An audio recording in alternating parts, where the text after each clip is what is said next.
일생 동안 당신이 반드시 감상해야 될 미술작품 100편, 일당백 미술편 17번째 시간 시작하겠습니다. 반갑습니다. 정프로고요. 안녕하세요. 홍대 이 작가입니다. 네. 자, 그럼 오늘 어떤 작가의 어떤 작품 소개해 주십니까? 네, 오늘은 인상파의 아버지라 불리는 인상파 참 많이 나오네요. 그렇죠. 아무래도 네. 인상파가 이제 보시는 시청자분들도 가장 많이 알고 있고 익숙하고. 관심도 많으시고 하다 보니까 아직도 사실 네. 인상파 작가들이 많이 남아 있어요. 아직도 있어요? 아주 많이 남아 있어요. 아, 그래요? 네, 네. 이상하네. 다 한 것 같은데. 오늘 누굽니까 그래서? 네, 오늘은 인상파의 아버지라 불리는 에드와르 마네에 대해서 이야기를 할 계획이고요. 네, 작품은 네. 이제 보통 저희가 일당백에서 큰 하나의 작품을 하고 이제 나머지 작품들에 대해서 이야기를 하는데 네. 마네 같은 경우는 특히나 이제 두 작품이 워낙 이슈가 됐고 당시에도 화제가 됐었고 네. 지금도 이제 여러분들이 많이 알고 계시는 음. 풀바디의 점심 식사 그리고 같은 해에 그려졌지만 이제 살롱전에는 2년 뒤에 출품된 올랭피아에 대해서 이야기를 할 계획입니다. 풀밭 위의 점심 식사와 올랭피아. 네, 이 두 작품이 뭐 우열을 가리기 힘들 만큼 유명한 작품이군요. 그렇죠.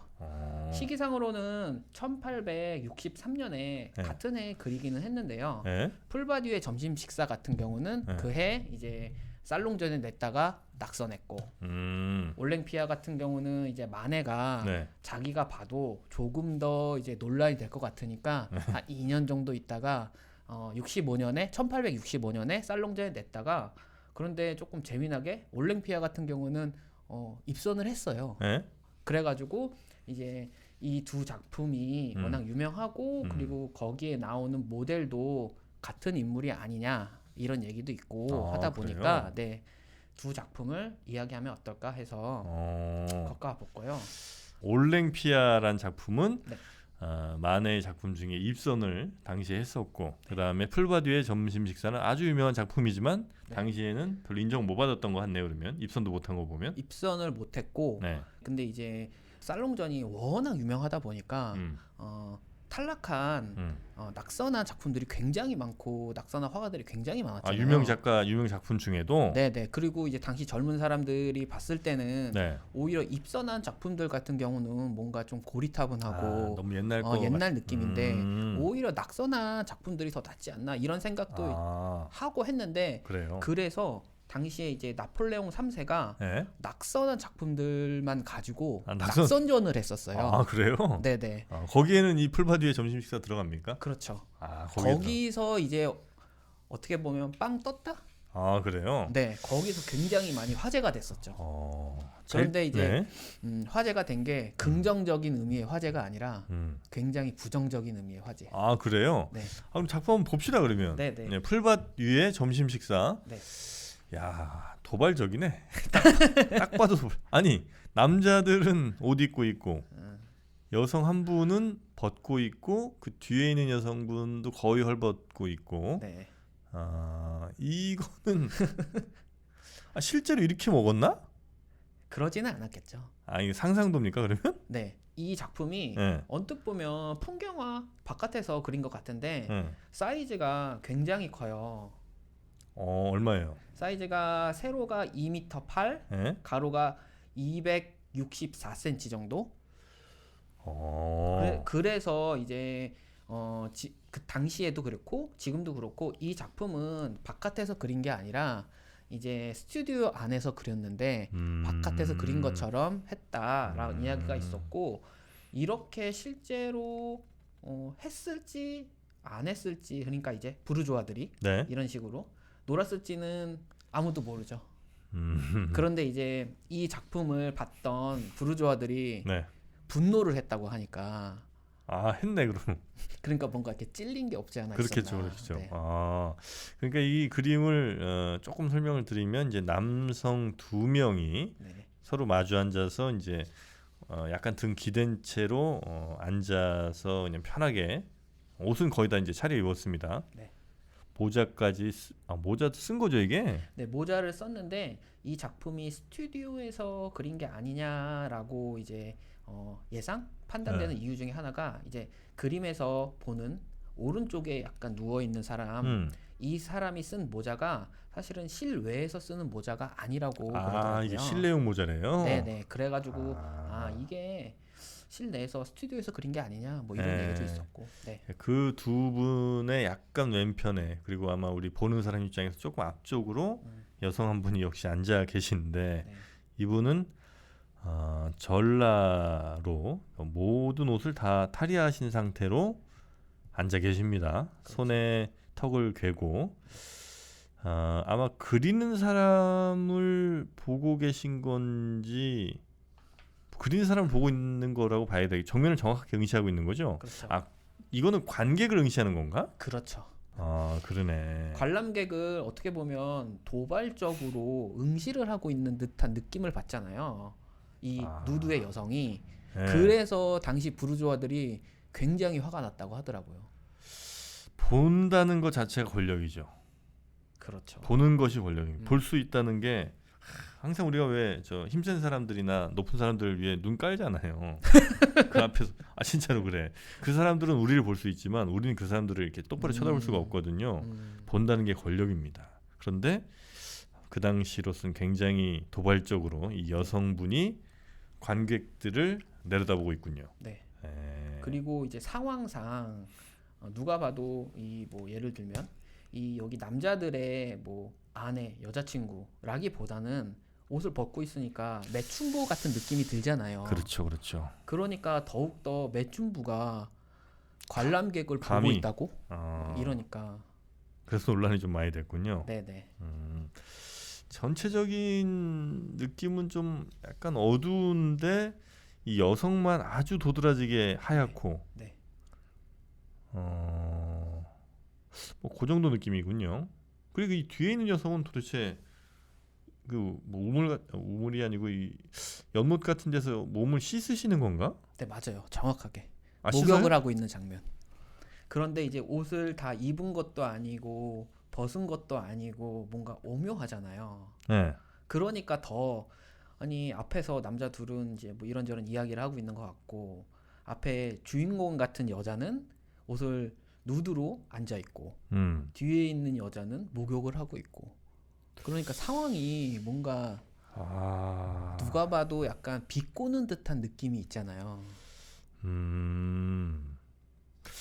이 뒤에 있는 그 목욕하는 것 같은 여성분은 거사 이후가 아닌가 라고 저는 이제 추측을 또 해봅니다. 거사 이전이라면 이 남성들이 이렇게 여유로울 수가 일단 없고요.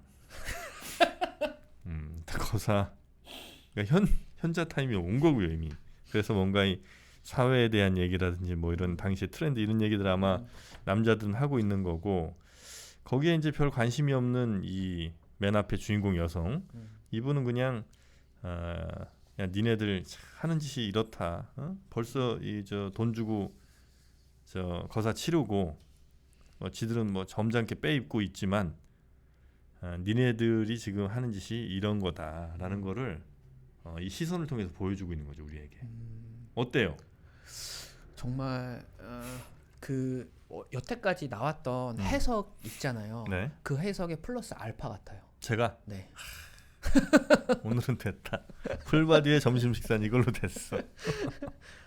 이건 지금 어느 미술관에 있어요? 이거는 이제 파리의 오르세 미술관에 있고요. 오르세. 네. 그럼 이 저 마네 이분도 그 프랑스 분이에요? 그렇죠. 프랑스 파리에서 1832년에 태어났고요. 생각보다 조금 빨리 돌아가셨어요. 50대 초에 돌아가셨는데 83년에 1880년에 돌아가셨고 마네가 당시 화가들 중에서 좀 많이 부유한 편이었어요. 집이 좀 살았어요? 네.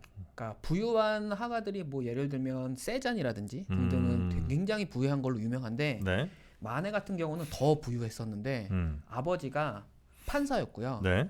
할아버지도 판사였다고 알려져 있고. 판사? 네네. 당시에. 그 다음에 어머니 같은 경우는 스웨덴 왕세자의 외교관이자 대녀의 딸이고 스웨덴 군주의 후손이었대요. 네네네. 어떻게 보면 스웨덴 이제 뭐 공주나 여왕이 됐을 수도 있는. 그러니까 집안이 굉장히 좋은 집안이었고. 네. 그러다 보니까 이제 아버지 같은 경우는 만해가 어렸을 때 나 그림 그리고 싶다 하니까 아무래도 굉장히 반대를 많이 하셨었죠. 아, 우리 집안이 어떤 집안인데만 네가 그렇죠. 그림을 그려. 네네. 아, 이게 저 그림이 큰 게 네. 그림 사이즈에 따라서 어떤 주제가 좀 달라지기도 하고 그렇습니까? 당시에는 네. 아무래도 역사화, 종교화, 그다음에 신화 그런 그림들 같은 경우는 사이즈가 굉장히 컸었잖아요. 웅장하고. 그렇죠. 예. 그다음에 이제 왕을 그린 그림 지난 네. 시간에 했던 벨라스케스의 작품도 굉장히 컸었는데 보통 이제 당시만 해도 이제 인상파가 막 들어서기 직전이었기 때문에 네. 이런 큰 그림들은 이제 그런 종교화, 역사화 이런 주제로 그림을 그렸어야 됐는데 그런 그림도 아님에도 불구하고 네. 의도적으로 이렇게 만화가 큰 사이즈로 그린 거거든요. 비꼬기 위해서. 네네. 풀밭 위에 점심 식사. 네. 이 작품 뒤에 또 올랭피아를 봐야 되기 때문에 일단 이 작품에 대해서 혹시 설명해 주실 거 있으면 빨리 해주십시오. 이 작품이 네. 아까 처음에 이야기한 것처럼 낙선전에서 이제 화제가 됐다고 했잖아요. 네. 그때 그 낙선전을 보았던 지난 시간에 얘기했던 모네, 피사로, 시슬리 등등 이제 청년 화가들이 네. 이 작품을 보고 너무나 감탄을 했었고 네. 아 이제 이 만해는 우리의 이제 형님 같은 인상파 우리 팀의 형님 같은 존재다 네. 이런 네. 식으로 이제 지지를 했었고요. 네. 만해도 그 청년 작가들과 이제 친하게 지냈는데 네. 되게 재미난 점은 만해는 아무래도 이제 집안이 좋아서 그런지는 모르겠는데 네. 그런 젊은 작가들의 뭐 당시 아방가르드한 어떤 그런 모임에 아니면 그런 인상파의 작가로 들어가기보다는 네. 계속적으로 살롱전에 이제 작품을 냈거든요. 그것처럼 이제 아카데미즘의 공인을 기다렸다. 이런 식으로 했고 인상파들이랑 전시를 같이 한 적이 없었대요. 아 그래요? 네네. 아 근데 인상파로 분류가 되는 거는 뭐 때문에 그렇습니까? 아무래도 이 작품을 보고 감탄했던 이제 네. 피사로, 모네, 시슬리 이들이 만해를 굉장히 열렬히 지지를 했고요. 제가 이제 어디서 이제 주워 들은 이야기인데 네. 만해가 아무래도 돈이 많다 보니까 그 당시에 이제 젊은 친구들이 네. 조금 경제적으로 어렵잖아요. 좀 도와줬구나. 그러니까 굉장히 많이 뭐 먹을 것도 사주고 데리고 다니고 막 그랬다고 네. 하더라고요.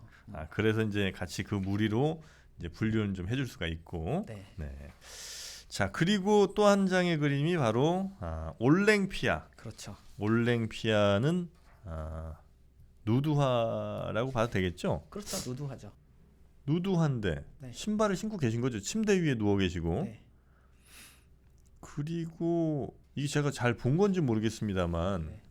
머리부터 한 허리까지는 약간 좀 옐로우 톤, 노란색 톤이 좀 더 비치고 네. 허리 아래로는 약간 푸르숭숭한 푸른 빛이 좀 돌거든요. 이게 뭔가 의미가 있는지 왜냐하면 정확하게 가운데쯤에 그러니까 그 허리선쯤이 뭔가 이렇게 좀 구분을 하는 것 같은 이 수직선 하나가 좀 있지 않습니까? 뒤에 배경에. 네. 네. 그래서 이게 혹시 뭔가 그런 의미가 있는지 아니면 그냥 저 혼자만의 착각인지. 조사해 보니까 그 나눠진 거에 대해서 네. 이제 나온 거는 없는데 네. 제가 이제 정프로님이 말씀을 하시니까 네. 사실 여기 배경도 의도적으로 이렇게 나눴나라는 생각이 드는 게 네. 사실은 여기서 이제 대비가 되는 지점 중에 하나가 네. 이 모델 여성의 누드 모델이 있고 네. 그 오른쪽에 흑인 뭐 노예 음악. 도우미 등이 있잖아요. 네. 근데 흑인은 굉장히 까맣게 그렸고 이 주인공인 이 올랭피아 모델은 굉장히 하얗게 그렸고 네. 이런 거를 이제 사람의 인종의 색깔로도 구별을 했지만 네. 뒤에 배경에 있는 이 일직선, 수직선 이걸로도 구별을 하지 않았을까라는 생각이 지금 들어요, 사실은. 아 그래요? 네, 배경에 대한 이야기는 사실 그렇게 많지는 않아요. 저 때문에 또 들었군요. 네. 또 다른 플러스 알파 해석. 네. 네. 그러니까 이 수직선 왼쪽은 약간 그 브라운 계열의 네. 뭐 황금 골드, 뭐 노랑, 뭐 이런 쪽으로 하여튼 좀 약간 따뜻한 톤이고 이 그 수직선 오른쪽은 전체적으로 뭐 들고 있는 꽃이라든지 아니면 그 도우미가 입고 있는 옷이라든지 뭐 여러 가지 것들이 약간 좀 차가운 느낌을 좀 준단 말이죠. 그렇지 않습니까? 이 침대 밑에도 약간 좀 네. 얼굴죽죽하고 네. 이런 걸로 봤을 때는 저는 뭔가 의도가 있다라고 저는 이제 판단을 하거든요. 그런데 이 나눠진 거의 음. 이유 중에 또 다른 이유는 사실은 이 작품도 그 전 화가를 구도라든지 등등을 참조해서 그린 거거든요. 아 그래요? 풀바디의 점심 식사도 마찬가지지만 이 작품 같은 경우는 티치아노의 우르비노의 비너스라는 작품을 차용을 해서 한 작품이거든요. 티치아노의 티치아노. 네. 우르비노의 비너스. 네, 1534년에 그렸던. 네. 그런데 이 작품을 지금 화면에서 보시는 것처럼 이 작품 보면 배경이 이렇게 딱 일직선으로 나뉘어 있잖아요. 아 그러네. 네, 뒤쪽에는 이제 네. 어떤 여성이 있고 뭐 기도를 하고 있는 것처럼 보이기도 하고 이런 거를 이제 참조해서 그리긴 했지만 네. 여기서는 티치아노의 그림에서는 뒤에 있는 인물들은 저 뒤에 있고 하지만 이 만의 올랭피아의 이 도우미 흑인 같은 경우는 바로 뒤에 있잖아요. 네. 그러니까 이제 뭔가 첨가를 했겠죠. 그리고 이제 그 첨가한 게 정프로님이 말씀하신 네. 그 이야기랑도 어느 정도 지금 와서 제가 들으니까 있는 것 같아요, 확실히. 자꾸 저한테 설득되지는 마시고. 근데 이 올랭피아는 뭐 그 이 모델의 이름이에요? 아니면 뭐 다른 뜻이 있나요? 올랭피아. 모델의 이름이고요. 모델의 이름. 이 작품이 이제 풀바디의 점심 식사 같은 경우도 네. 굉장히 이제 분노를 산 작품이지만 이 작품 같은 경우는 그 분노보다 더. 아 그래요? 네. 이 작품도 마찬가지로 모델이 관람객을 응시하고 있잖아요. 그렇죠. 그리고 티치아노의 작품은 이제 비너스를 그린 건데 굉장히 아름답고 그림을 보면 터치가 보이지 않을 정도로 매끈하고 누가 봐도 약간 신화에 나오는 인물이잖아요. 아 그러네요. 네. 그런데 이 올랭피아에 있는 이 모델은 네. 붓터치도 약간 예전 작품에 비하면 거칠고 그리고 얼굴도 뭔가 당시 1860년대 이렇게 지나가는 여성 같기도 하고 귀족이 아닌 그리고 이제 가장 문제가 몸매 같은 경우도 지금 보면 저는 뭐 괜찮다 생각하는데 당시의 기준에서는 정말 어떤 신화에 나오는 몸매가 아니라 정말 그냥 일반인의 몸매. 그래가지고 이거에 대해서 굉장히 분노를 했다고 하고요. 그 다음에 올랭피아라는 이름이 사실은 그 매춘부의 어떤 대명사 같은 이름이었대요. 아 그래요? 네네.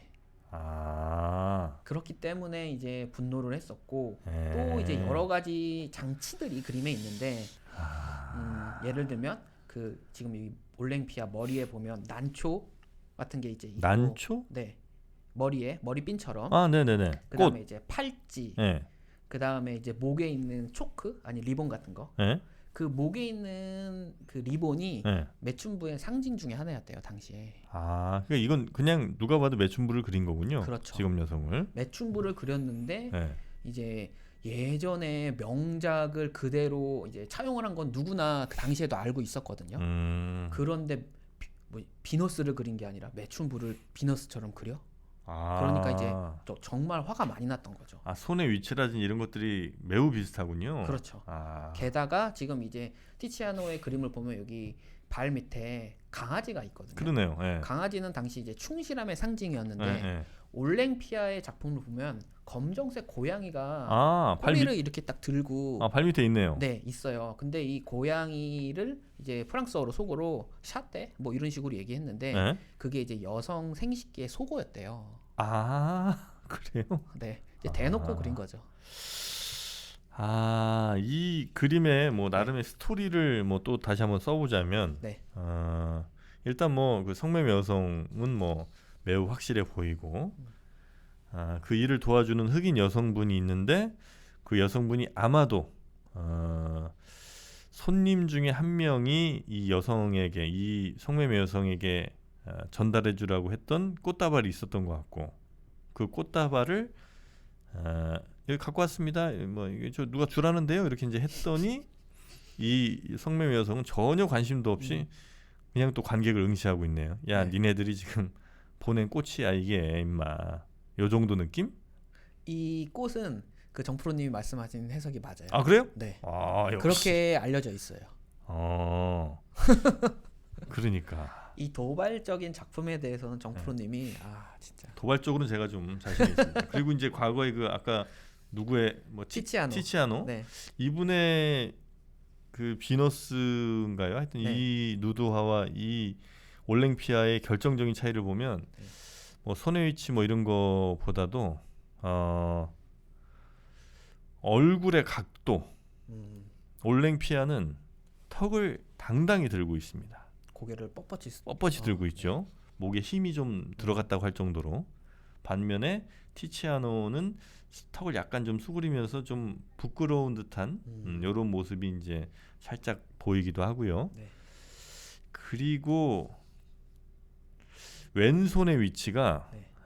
이 비너스의 경우에는 이 부끄러움의 가림손 역할을 좀 하거든요. 근데 이 올랭피아에서는 부끄러움의 가림손보다는 내 자세의 편안함을 위한 그런 느낌이 좀 있어요.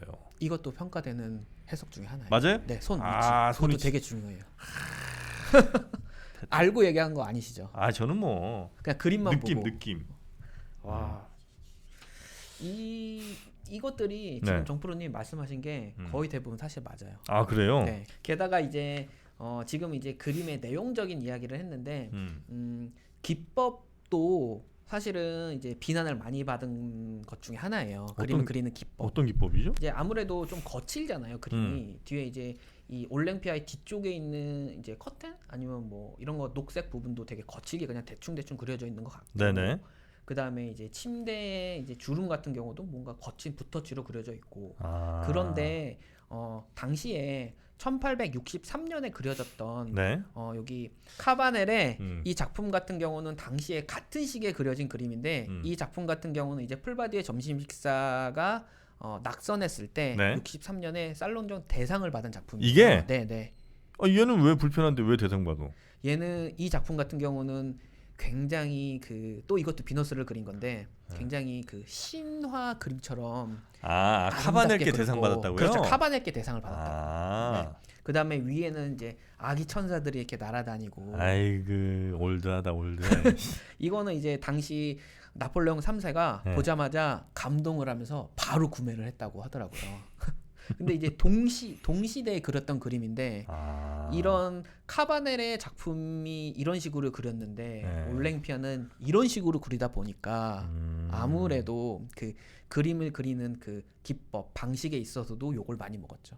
네. 내용도 욕 먹고 그림 그리는 방식도 욕 먹고 뭐 그때 난리가 당시에 났었죠. 이거 보면서 야 이렇게 여신을 그려야지 이게 뭐야? 그렇죠. 막 이렇게 적나라하게. 이게 뭐야? 그리고 이제 이 카바넬의 비너스 같은 경우는 바다 위에 이렇게 파도가 침해도 거기에 이제 뭔가 신처럼 정말 이렇게 쫙 이렇게 누워 있잖아요. 근데 어디 감히 관람객을 똑바로 쳐다보고 있어. 올랭피아 같은 경우는. 그렇죠, 그러니까 그렇죠. 이제 화가 나죠. 올랭피아도 지금 얘는 지금 어디? 얘도 프랑스에 있습니까? 이것도 오르세 미술관에 오르세에 있고요. 있어요. 근데 이제 올랭피아는 아닌데 풀바디의 점심 식사 같은 경우는 네. 당시에 마네가 내 작품 같은 경우는 가격이 한 27,000프랑인가 당시에 그 정도 가치가 있다라고 이야기를 했대요. 네. 그러다 보니까 1878년, 1876년 그때까지 아무도 안 사고 본인이 갖고 있었대요. 그때도 좀 비싼 가격이었군요. 그렇죠. 그러다가 그때 1876년인가 8년에 팔렸는데 10분의 1 가격으로 2,500프랑에 2,600프랑 정도에 팔렸다고 하더라고요. 그래요? 하지만 지금은 나중에는 이제 마네가 1800년대에는 훈장도 받았었고요. 살아 있을 때? 네네네. 그래요? 네, 그리고 아무래도 어렸을 때 친구 중에 하나가 이제 그 당시 이제 장관이 됐었거든요. 어렸을 때 이제 앙토냉 프루스트라는 사람을 어렸을 때 미술학교에서 만났었는데 네. 그 사람이 나중에 이제 미래 미술부 장관이 돼가지고 이제 그래서 그런지 모르겠는데 어쨌든 나중에는 이제 굉장한 1800년대 정도 되면 네. 인상파가 이제 확 불어일으킬 그 시기였으니까 이제 그때는 이제 훈장까지 받고 네네. 나중에 이 작품들 같은 경우는 다 이제 오르세 미술관으로 기증되고 그랬죠. 이 마네라는 작가는 우리 이 작가님이 보실 때 네. 전체 미술사에서 어느 정도 위치에 있는 어느 정도 평가를 받는 그런 작가입니까? 인상파라는 그 사조가 지금 미술사에서 네. 굉장히 높은 위치를 차지하고 있잖아요. 그렇죠. 그렇다면 인상파 화가들 중에 그렇다면 누가 가장 지금까지도 많이 알려져 있고 높게 평가를 받냐? 그럼 저희가 가장 처음에 했었던 논란의 반고흐, 네. 그 다음에 모네, 그 다음에 마네. 음. 그런데 이제 이 세 사람의 우위 이거는 이제 사람마다 조금 다르고 그러긴 한데 개인적으로는 네. 저는 마네가 첫 번째라고 생각을 하기는 해요. 왜요? 이유가 있을 거 왜냐면 아니에요.